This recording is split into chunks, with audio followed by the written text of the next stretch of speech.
If you're anything like me, being on a bus filled with cowboy boots is your idea of heaven. And today I've come down to Vintage Cowboy to check out the selection of boots that Paul O'Hay has to offer. Today he's going to be our expert guide in what makes a fantastic pair of cowboy boots, and once we've got them, how we can look after them.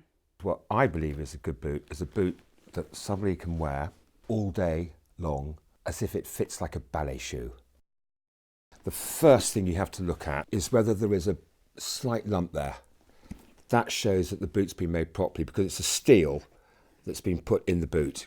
Critical. Your heel needs to slip in the back of a boot because a cowboy can't sit flat-footed in a stirrup, so a boot needs to move in your heel.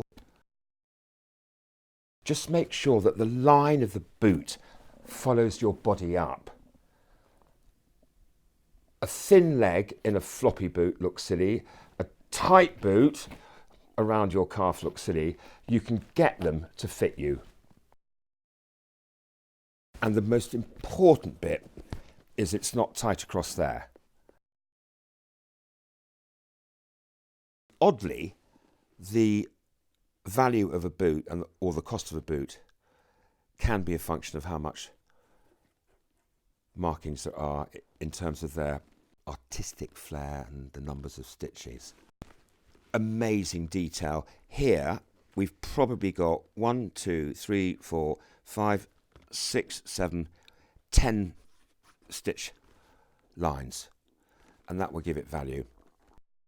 You can almost wear a boot like a Wellington boot. It should be waterproof, and I use a beeswax. You put that on.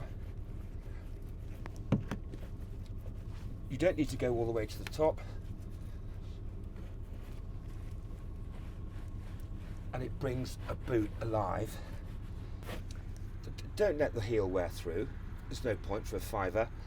Okay, these are leather. If you were wearing them every day, I would be inclined to put a plastic patch, as I said before, leaving a gap so the boot can breathe and so it never wears through. So if you ever buy a pair of boots where there is something sticking into your heel, you get wet newspaper, stick it into the boot, wet, overnight, hard, so it's pushed the boot out. Yeah. Overnight, the moisture gets sucked from the paper into the leather and then will stay there.